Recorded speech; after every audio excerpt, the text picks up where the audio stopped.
The Tupperware container hits the kitchen counter with a sharp crack.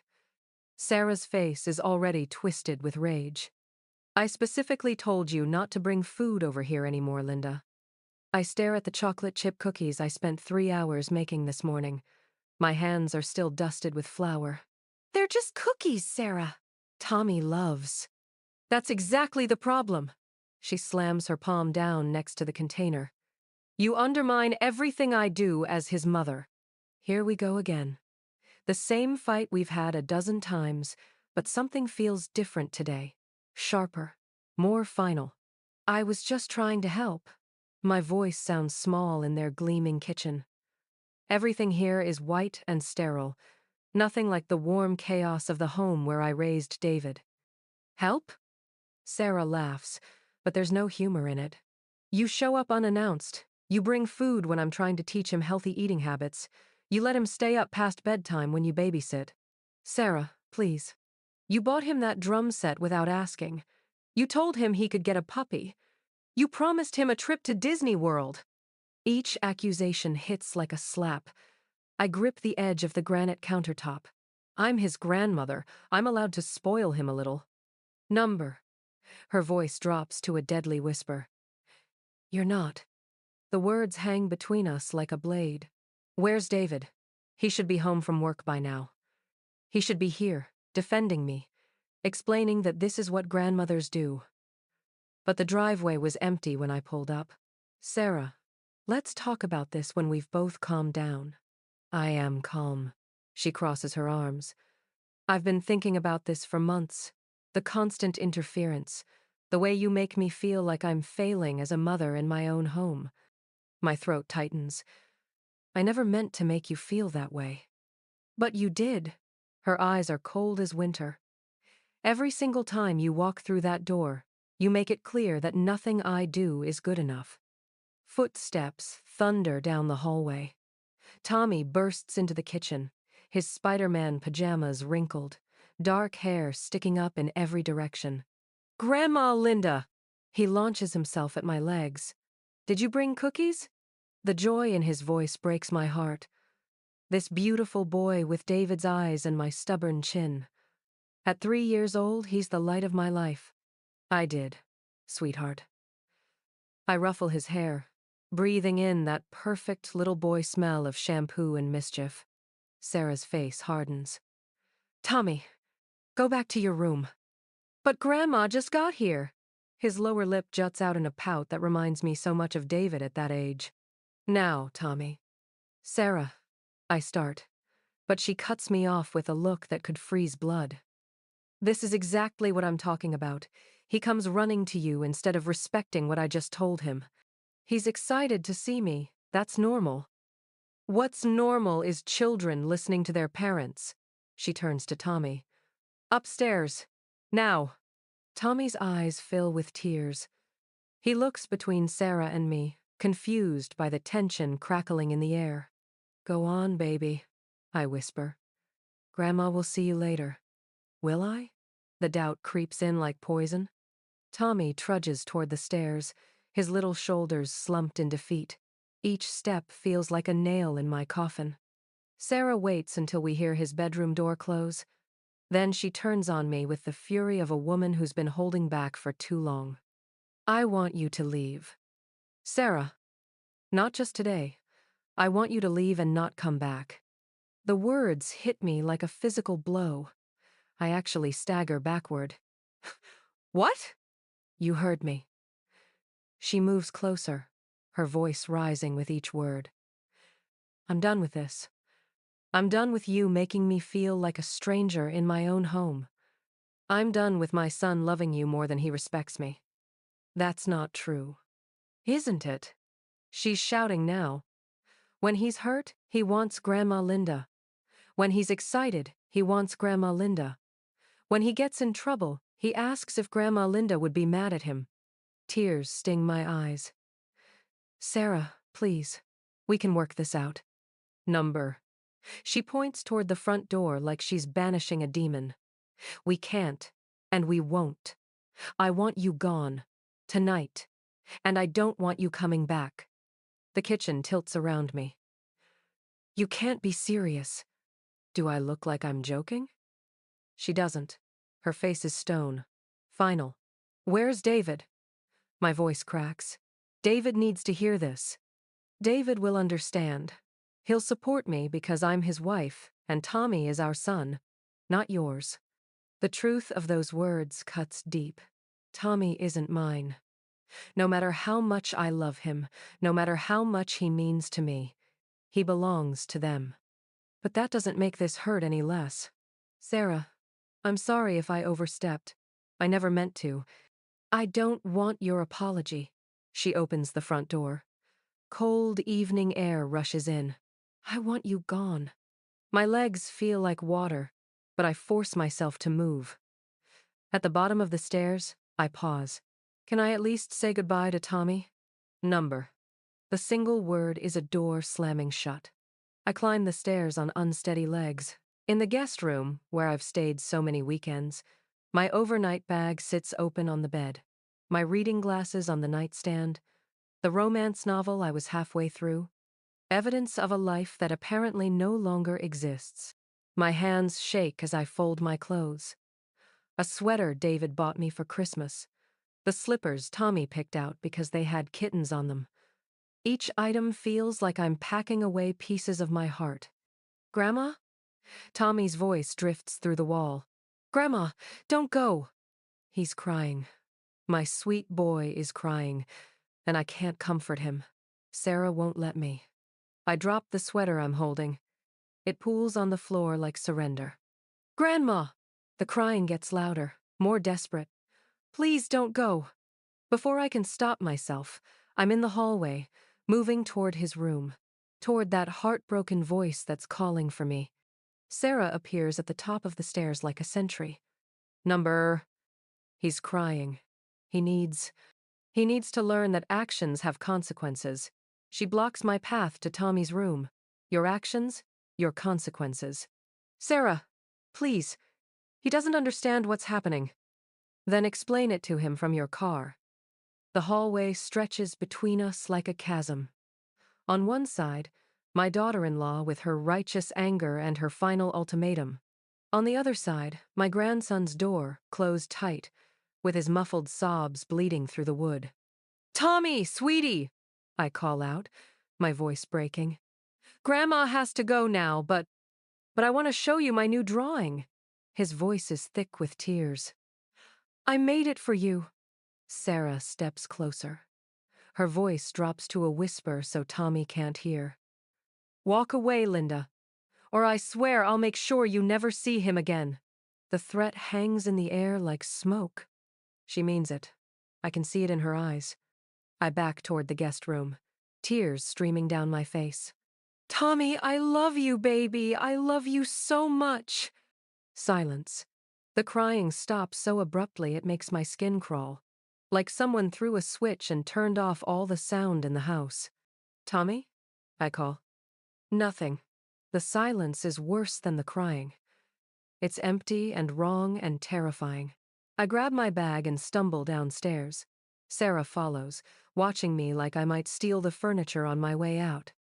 At the front door, I turn back one last time. This isn't over, Sarah. David won't stand for this. David married me, not you. The door closes behind me with a soft click, not a slam. Somehow, that's worse. I sit in my car for 10 minutes, staring at the house, waiting for David's truck to pull into the driveway, waiting for him to see me here and demand to know what's wrong. But the driveway stays empty. Through the kitchen window, I catch a glimpse of movement. David, finally home, standing at the sink.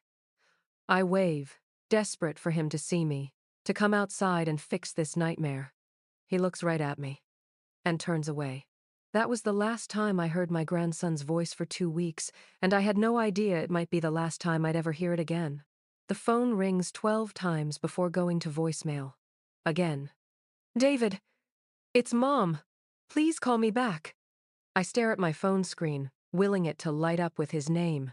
Day 3 since Sarah kicked me out, and my son won't even answer my calls. The silence in my empty house feels like a living thing, pressing against my chest until I can barely breathe. I dial again. Hi, you've reached David. Leave a message. His voice sounds so normal, so unaware that my world has collapsed. David, I don't understand what's happening. Sarah and I had a fight, but this isn't like you. Please, just call me back. I need to know Tommy's okay. I hang up and immediately send a text. Missing you both. Can we talk? The message turns from delivered to read within seconds, but no response comes. My neighbor, Mrs. Chen, appears at my kitchen window, holding a casserole dish like a peace offering. I let her in because the silence was starting to make me crazy. You look terrible, Linda. She sets the tuna noodle casserole on my counter with a decisive thunk. When's the last time you ate? I can't remember. Food tastes like cardboard when your heart is breaking. Have you heard from David? I ask, even though I know she hasn't. Mrs. Chen would have told me the second she had news. Maybe you should give them some space. Those words again. Everyone keeps saying them like they mean something. Space? I laugh, but it sounds more like a sob. Mrs. Chen, I've been Tommy's grandmother since the day he was born. I've babysat him every Friday night for 3 years. I taught him to ride his tricycle. I was there when he took his first steps while Sarah was at book club. I know, sweetie. Space doesn't erase 3 years of love. But even as I say it, doubt creeps in. Maybe it does. Maybe Sarah was right. Maybe I did overstep. Maybe I was so desperate to feel needed that I pushed too hard. Mrs. Chen pats my hand. Give it time. Family fights blow over. Do they? Or do some cuts go too deep to heal? After she leaves, I do something I swore I wouldn't do. I drive by their house. Not intentionally. I just need groceries, and the store happens to be on Maple Street, and their house happens to be on Maple Street, and if I happen to slow down as I pass by, that's not stalking. That's just careful driving. Sarah's silver Honda sits in the driveway like always, but David's work truck is missing. On a Wednesday, at 2 in the afternoon, David hasn't missed a day of work in 5 years. When he had pneumonia last winter, I had to physically wrestle his keys away from him to keep him home. I pull over 3 houses down and stare. The curtains are drawn tight on every window.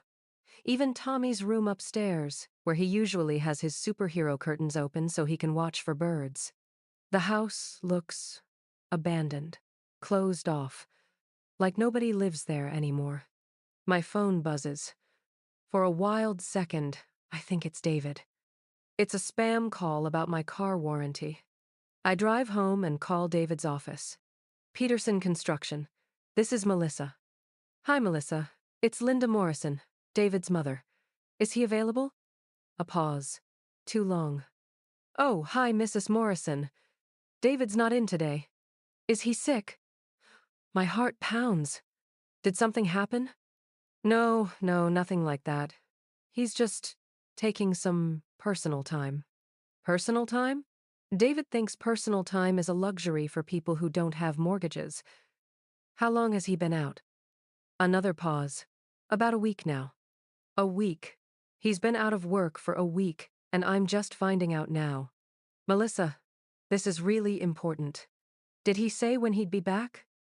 I really can't discuss employee information, Mrs. Morrison. I'm sorry. She hangs up. I sit in my kitchen, staring at the casserole Mrs. Chen brought. The smell makes me nauseous. Something is wrong. Really wrong. David doesn't take personal time. David doesn't ignore my calls. David doesn't let his wife ban his mother from their house without at least explaining why. Unless Sarah convinced him I'm the monster she thinks I am. Unless he agrees with her. Unless he's chosen his wife over his mother. And I'm the fool who thought blood was thicker than marriage vows. I spend the next 11 days in a fog. I call. I text. I drive by their house every morning on my way to nowhere important. Sarah's car, always there. David's truck, always gone. Curtains, always drawn. By day 14, I'm losing my mind. I park across from their house at dusk, watching the upstairs windows like a private investigator or a stalker. The line feels pretty thin right now. Tommy's window stays dark. No little face pressed against the glass. No superhero curtains dancing in the breeze. No evidence that my grandson even lives there anymore. What if they moved? What if Sarah finally convinced David to relocate somewhere I can't follow? What if I've lost them both forever? The thought makes my chest tight with panic. A light flickers on in the kitchen. My heart leaps. David's silhouette moves past the window. Tall, familiar, unmistakably my son. I grab my phone and call him, watching through the window as he looks down at his buzzing phone. He stares at it for a long moment. Then he sets it face down on the counter and walks away. He's ignoring me. Deliberately. Completely. My own son is treating me like a stranger.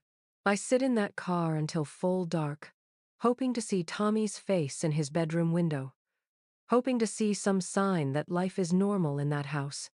But the curtains never move. The windows stay dark. And I drive home to another night of silence and leftover casserole and the growing certainty that I've lost the two most important people in my life. That's when I decided to drive by one more time on Tuesday afternoon, and what I saw through that kitchen window changed everything. David is wearing the same blue flannel shirt he had on 2 weeks ago. The same jeans with the paint stain on the knee from when he helped me fix my fence last month. He hasn't changed his clothes in 2 weeks. My son, who showers twice a day and irons his work shirts every Sunday night, is sitting at his kitchen table looking like he's been living in those clothes.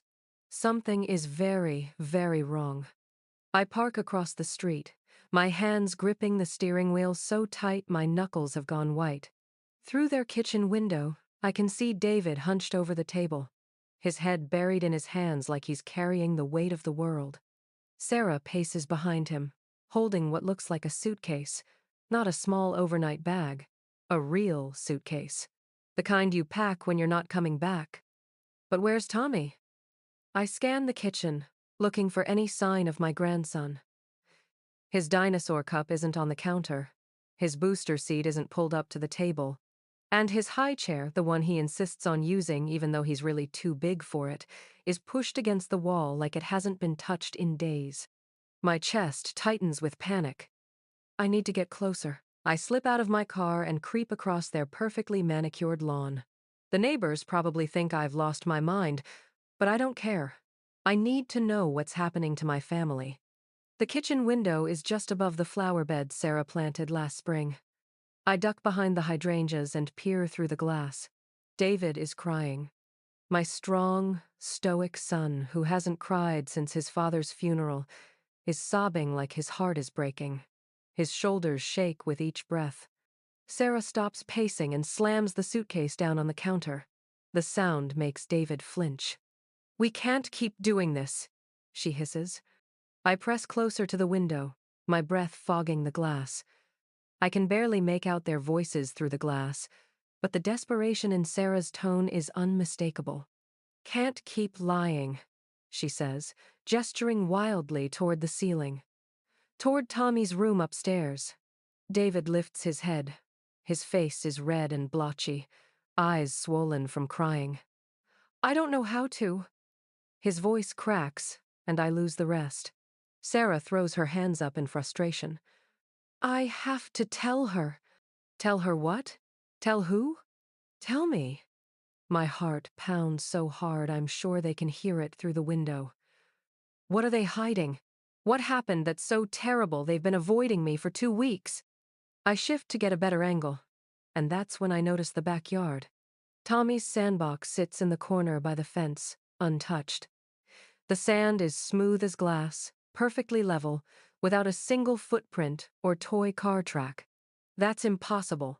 Tommy plays in that sandbox every single day. Rain or shine, that little boy is outside digging holes and building castles and burying his action figures.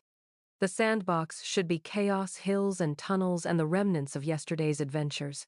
But it looks like it's been raked clean, like no one has touched it in. How long? My mind races. When was the last time I actually saw Tommy? Not heard him crying through his bedroom door, but actually saw him. 2 weeks ago. The night Sarah kicked me out. He was in his Spider-Man pajamas, launching himself at my legs, begging for cookies. I haven't seen my grandson in 2 weeks. Sarah's voice gets louder. Can't live like this anymore. David slams his fist on the table. Don't you think I know that? The sound echoes through the window. Sarah jumps back like she's been slapped. David, please, she whispers. We have to. But I can't hear the rest, because my own heartbeat is thundering in my ears. Where is Tommy? Where is my grandson? I look up at his bedroom window. The superhero curtains are drawn tight, just like they've been every day for 2 weeks. No little face pressed against the glass, no toys scattered on the windowsill, nothing. The silence from that room is deafening. Sarah picks up the suitcase again, hugging it to her chest like armor. I packed everything. We can leave tonight. Leave? They're running away? What about... David's voice is so quiet I have to strain to hear it. What about Mom? My heart stops. Sarah's face twists with something that looks like guilt or fear. She'll understand. Eventually. Will she? She has to. Number. No, I won't understand. I won't understand any of this until someone tells me where my grandson is and why his sandbox looks like a monument and why my son is crying like someone died. Someone died. The thought hits me like a physical blow. I actually stagger backward, my hand flying to my mouth to muffle the gasp that tries to escape. Number. That's impossible. If something happened to Tommy, they would have called me. They would have needed me. Even Sarah, with all her anger and boundaries, wouldn't keep something like that from me. Would she?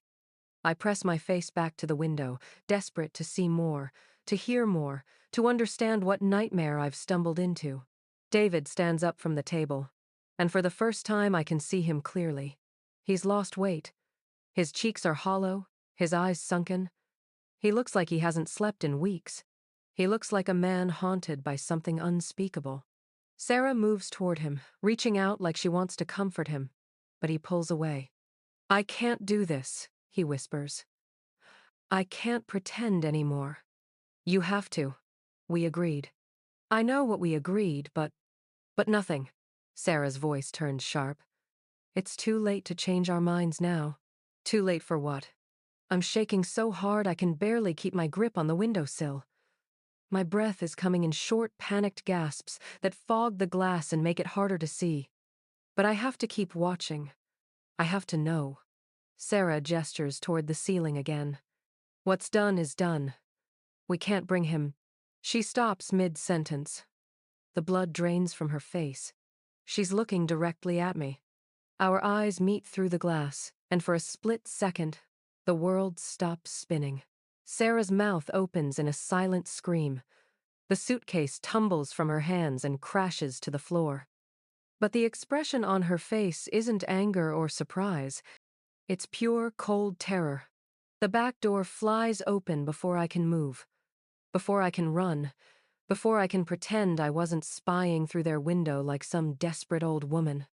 But Sarah doesn't scream at me to get off her property. She collapses against the doorframe like her legs won't hold her anymore, and whispers 2 words that stop my heart. Thank God. Her face is streaked with tears. Mascara runs down her cheeks in black rivers. Thank God you're here, Mom. Mom. She's never called me Mom. Not once in 5 years of marriage to my son. David appears behind her, and I barely recognize him. His face is hollow, carved out by grief I don't understand yet. His eyes are red-rimmed and desperate. Mom, he says, and his voice breaks on the word. We need to tell you something. Terror claws up my throat. Every worst-case scenario I've been pushing away for 2 weeks comes rushing back. Where's Tommy? The words scrape out of me like broken glass. Sarah lets out a sob that sounds like it's been trapped inside her for days. She covers her face with her hands, David steps forward. His voice is barely a whisper. He's gone, Mom. Gone. The world tilts sideways. I grab the doorframe to keep from falling. Gone where? But I already know. Deep in my bones, I already know. 3 days after you left, David says. His words come out in broken pieces. Sarah was doing laundry in the basement. I was at work. Tommy was supposed to be napping, but he must have woken up and come looking for her. Number. The basement stairs are steep. He fell. David's voice cracks completely. By the time Sarah found him, by the time the paramedics got there. Number. The word rips out of me. No, that's not. That can't. But Sarah's sobs tell me everything. The empty sandbox, the unused high chair, the silence from his bedroom. My grandson is dead.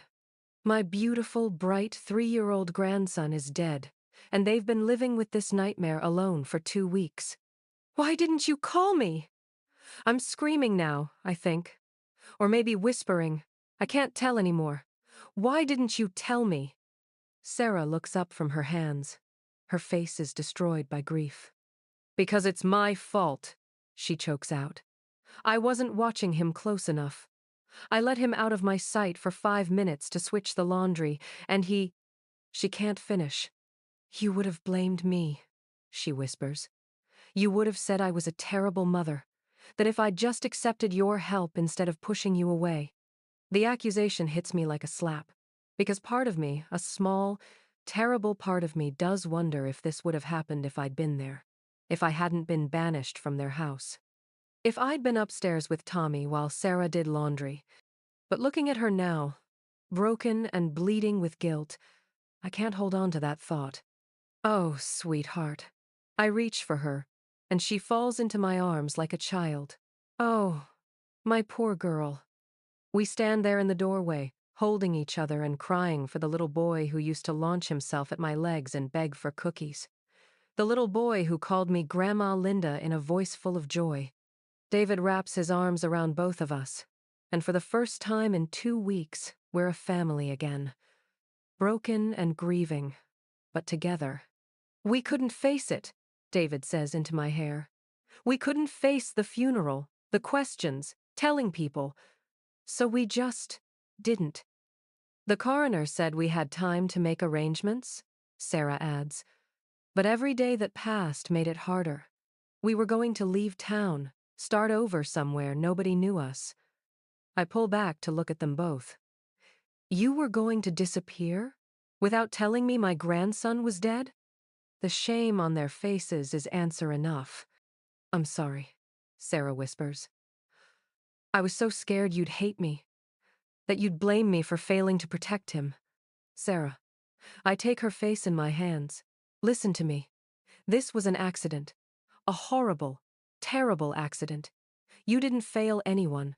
But even as I say the words, I can see she doesn't believe them. Maybe she never will. I should have called you immediately, David says. I should have been stronger. But Sarah was falling apart, and I didn't know how to hold us both together. You don't have to hold everyone together, I tell him. That's what family is for. We move inside to the kitchen, where I first glimpsed this nightmare through the window. The suitcase Sarah dropped is still on the floor, clothes spilling out like abandoned dreams. We sit at the table where David was crying, and they tell me everything. How Tommy woke up from his nap early and came looking for Sarah. How he must have missed the first step and tumbled down the entire flight of wooden stairs. How Sarah found him at the bottom, so still and small. How the paramedics worked on him for 30 minutes before they stopped. How the coroner was kind and gentle and explained that it was instantaneous, that Tommy didn't suffer. How they've been living in this house like ghosts, unable to eat or sleep or think about anything but their baby boy who's never coming home. I keep making his lunch, Sarah whispers. I'll be standing at the counter with a peanut butter sandwich, and I'll remember all over again. David nods. I bought him a new toy truck yesterday. Didn't realize what I was doing until I was in the checkout line. Grief is insane. It makes you do impossible things, believe impossible things. It makes you forget, for just a moment, that the world has fundamentally changed.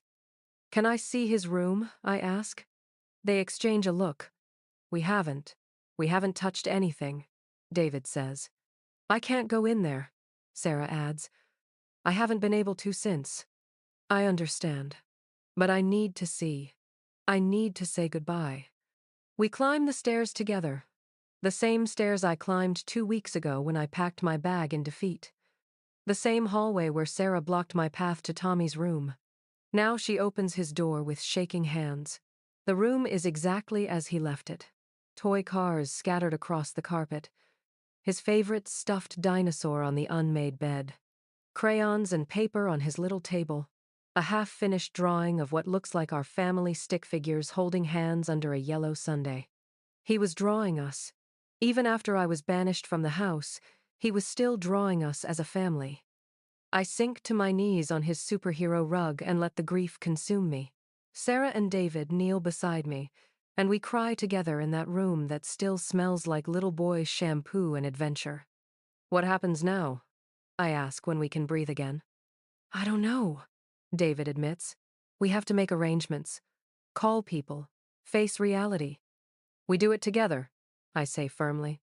All of it. Together. Sarah looks at me with something like hope. You're not leaving? I'm not going anywhere. I promise. Not unless you tell me to. And even then, I might argue. For the first time in 2 weeks, Sarah almost smiles. We spend the rest of the day making the phone calls they've been too broken to make. I handle the funeral home while David calls his work, and Sarah reaches out to her family. We order flowers and write an obituary for a 3-year-old boy who should have had 70 more years of life. It's the hardest thing I've ever done. But we do it together. As I help them make the impossible decisions that follow a child's death, I realize that sometimes the very boundaries we fight so hard to protect are the ones that crumble when we need each other most, and that my grandson's last gift to us was bringing us back together, even in our darkest hour.